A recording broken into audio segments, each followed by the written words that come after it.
Assalamualaikum warahmatullahi wabarakatuh. Alhamdulillah, segala puji bagi Allah Subhanahu wa Ta'ala yang telah memberikan hidayah dan rahmatnya kepada kita semua. Sholawat serta salam kita sampaikan untuk Nabi Muhammad Sallallahu Alaihi Wasallam, keluarga dan para sahabatnya serta orang-orang yang selalu istiqomah mengikuti jalannya. Sahabat yang dicintai Allah, telah diketahui bahwa selalu banyak ibroh dari perjalanan kehidupan seorang yang soleh. Tindakan mereka adalah teladan, ucapan mereka tuntunan, bahkan takdir yang mereka alami pun membuahkan faedah pelajaran. Seorang tabi'in yang bernama Muhammad bin Sirin rahimahullah adalah salah satu di antara mereka. Ayahnya masuk ke wilayah Islam dengan status seorang budak tawanan perang, tapi dari sanalah Jariyah sang ayah dilahirkan. Anaknya, Muhammad, hidup di tengah sahabat Rasulullah, terlahir dengan status sebagai anak budak menyandang status sosial terendah. Kemudian melejit melampaui bintang suraya di langit sana, sang anak menjadi seorang faqih, ahli hadis, dan Syekhul Islam. Inilah di antara keajaiban-keajaiban takdir Allah untuk manusia.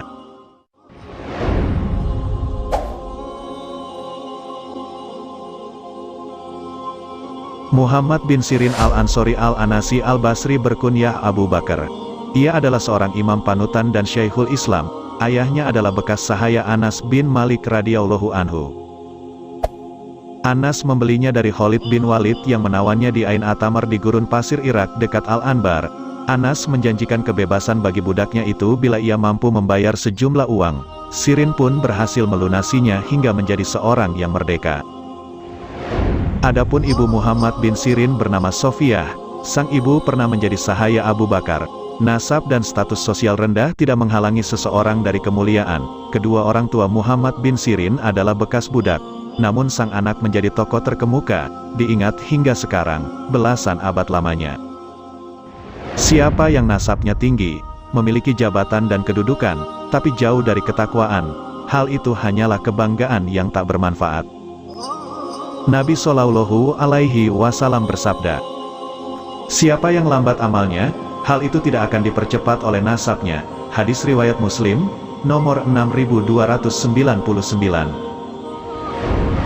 Marilah kita ikuti lembaran hidup tabi'in utama ini dari awal. Muhammad bin Sirin lahir 2 tahun sebelum berakhirnya Khilafah Utsman bin Affan radhiyallahu anhu dan tumbuh besar di suatu rumah yang dipenuhi semerbak wewangian takwa dan warok di setiap sudutnya. Memasuki usia remaja, anak itu mendapati Masjid Rasulullah penuh dengan para sahabat dan tokoh tabi'in seperti Zaid bin Sabit, Anas bin Malik, Imron bin Husain, Abdullah bin Umar, Abdullah bin Abbas, Abdullah bin Zubair dan Abu Hurairah.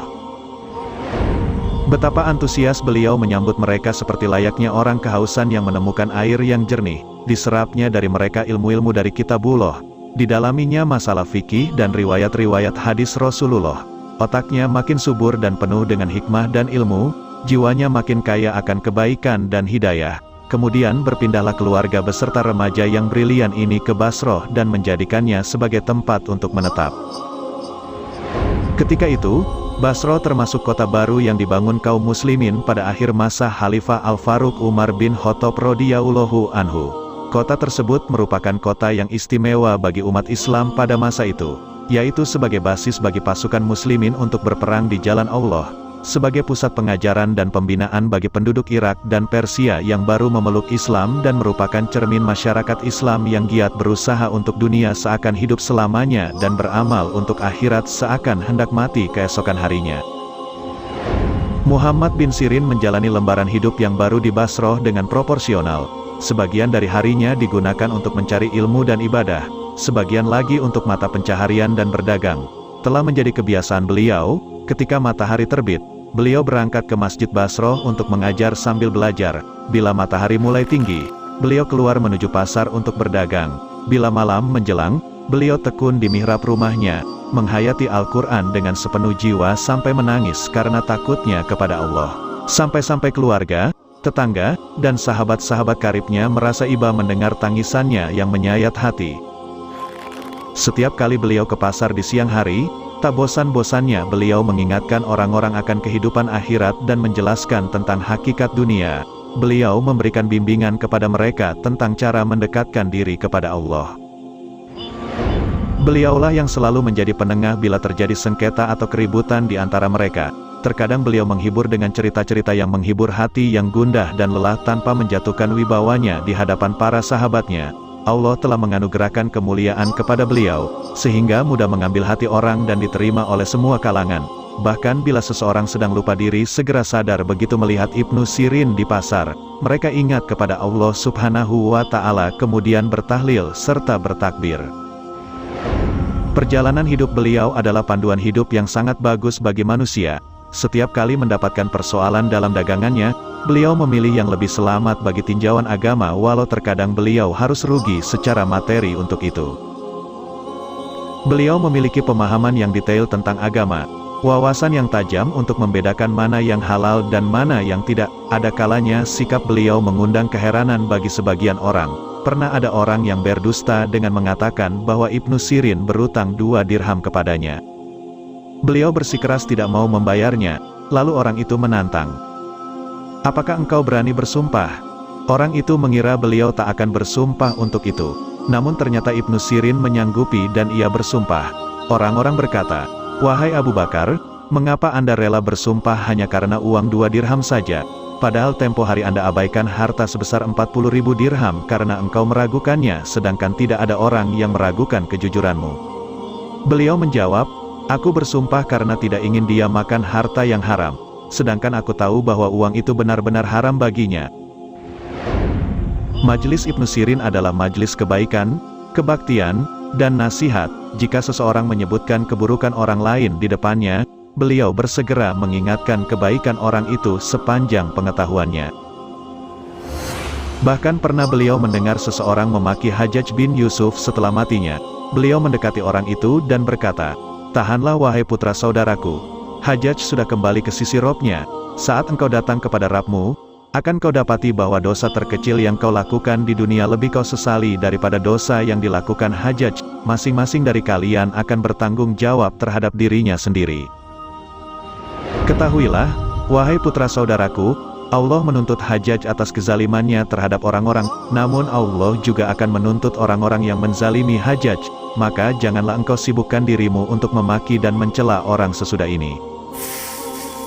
Sudah menjadi kebiasaan jika ada orang yang berpamitan kepada beliau untuk pergi berdagang, beliau berpesan, "Wahai putra saudaraku, bertakwalah kepada Allah Subhanahu wa Ta'ala dan carilah apa yang ditakdirkan untukmu dari jalan yang halal. Ketahuilah, kalaupun engkau mencari jalan yang tidak halal, toh engkau tidak akan memperoleh kecuali apa yang telah ditakdirkan untukmu." Kalimat yang benar senantiasa ditegakkan Muhammad bin Sirin di hadapan para penguasa Bani Umayyah. Beliau secara tulus mewujudkan nasihat bagi Allah, Rasul, dan imam-imam kaum muslimin. Sebagai bukti dari kesimpulan di atas adalah, ketika Umar bin Hubairah al-Farazi yang diangkat menjadi gubernur Irak, pernah meminta Ibnu Sirin menemuinya, lalu beliau datang bersama saudaranya. Sang wali menyambutnya dengan penuh hormat kemudian bertanya banyak tentang agama dan dunia. Dia berkata, "Dalam kondisi seperti Anda akan tinggalkan kota di mana kezaliman telah merajalela sedangkan Anda tak menghiraukannya." Saudaranya mencubit kaki Ibnu Sirin demi mendengar jawaban seperti itu. Tapi beliau menoleh kepadanya, "Bukan engkau yang ditanya, melainkan aku. Ini adalah kesaksian, dan barang siapa yang menyembunyikannya maka sesungguhnya ia adalah orang yang berdosa hatinya." Al-Quran Surat Al-Baqarah ayat 283. Usai pertemuannya, beliau dilepas kepergiannya seperti sambutan ketika datangnya, dengan penuh santun dan rasa hormat. Lalu dihadiahkanlah sekantong uang berisi 3.000 dirham dari kas negara, tapi sama sekali tak disentuhnya. Bertanyalah anak saudaranya, "Apa yang menghalangimu untuk menerima hadiah dari Amir itu?" Beliau berkata, "Dia memberi karena mengira aku orang baik. Bila benar aku baik, tidak pantas aku mengambil uang itu. Namun jika aku tidak seperti yang ia duga, tentu lebih layak lagi untuk tidak mengambilnya." Allah Subhanahu wa Ta'ala berkehendak menguji ketulusan dan kesabaran Muhammad bin Sirin berupa cobaan seperti yang telah menimpa orang-orang mukmin lain. Satu contoh dari ujian tersebut adalah peristiwa di mana beliau membeli minyak seharga 40.000 dirham sebanyak 1 bejana penuh dibayar belakangan. Ketika diperiksa ternyata ada bangkai tikus yang sudah membusuk di dalamnya. Dia berpikir, minyak ini ditampung dalam satu wadah dan najisnya tidak hanya di sekitar bangkai itu. Jika aku kembalikan kepada penjualnya, pasti akan dijualnya kepada orang lain. Maka dibuangnya semua minyak di bejana tersebut. Ini terjadi di saat perniagaannya rugi cukup besar. Akhirnya beliau terbelit utang, pemilik minyak menagih utangnya sedangkan beliau tak mampu membayarnya. Lalu orang itu mengadukan persoalan tersebut kepada yang berwenang. Akhirnya diperintahkan agar beliau dipenjara sampai bisa mengembalikan utangnya. Cukup lama beliau dipenjara, hingga penjaga merasa kasihan karena mengetahui keteguhan agama dan ketakwaannya dalam ibadah. Dia berkata, "Wahai Syaikh, pulanglah kepada keluarga bila malam tiba dan kembalilah kemari pada pagi harinya. Anda bisa melakukan itu sampai bebas nanti." Beliau menolak, "Tidak, demi Allah aku tidak akan melakukan itu." Penjaga berkata, "Mengapa?" Beliau menjawab, "Agar aku tidak membantumu mengkhianati pemerintah." Ketika Anas bin Malik sakit keras, beliau berwasiat agar yang memandikan jenazahnya kelak adalah Muhammad bin Sirin, sekaligus mensholatkannya, tapi Ibnu Sirin masih berada di dalam tahanan. Hari di mana Anas wafat, orang-orang mendatangi wali dan menceritakan tentang wasiat sahabat Rasulullah Shallallahu Alaihi Wasallam dan memohonkan izin untuk Muhammad bin Sirin agar bisa melaksanakan wasiatnya. Namun beliau berkata, "Aku tidak akan keluar kecuali jika kalian menginginkan aku kepada orang yang aku utangi. Bukankah aku ditahan karena belum mampu membayar utangnya?" Orang yang diutangi pun memberikan izin sehingga dia bisa keluar dari tahanannya. Setelah selesai memandikan, mengkafani, dan menyalatkan jenazah Anas radhiyallahu anhu, beliau langsung kembali lagi ke penjara tanpa sedikit pun mengambil kesempatan untuk mampir menengok keluarganya. Usia Muhammad bin Sirin mencapai 77 tahun. Dalam wafatnya, didapati bahwa beliau ringan dari beban dunia dan penuh perbekalan untuk hidup setelah mati. Hafsah binti Rashid yang dikenal sebagai ahli ibadah bercerita, "Marwan al-Mahmalai adalah tetangga kami yang rajin beribadah dan tekun melaksanakan ketaatan-ketaatan. Tatkala dia meninggal, kami turut bersedih. Lalu aku melihatnya di dalam mimpi dan aku bertanya kepadanya, 'Wahai Abu Abdillah, apa yang dilakukan Robmu terhadapmu?' Dia menjawab, 'Allah memasukkan aku ke dalam surga.' Aku katakan, 'Kemudian apa?' Dia menjawab, 'Lalu aku diangkat ke derajat muqarrabin.' Aku bertanya, 'Siapa yang kamu lihat di sana?' Ia menjawab, 'Aku melihat Al-Hasan Al-Basri dan Muhammad bin Sirin.'" Demikianlah yang dapat kami sampaikan, kisah seorang tabi'in yaitu Muhammad bin Sirin. Semoga bisa menjadikan ibrah bagi kita semua, menguatkan iman dan takwa kita kepada Allah Subhanahu wa Ta'ala.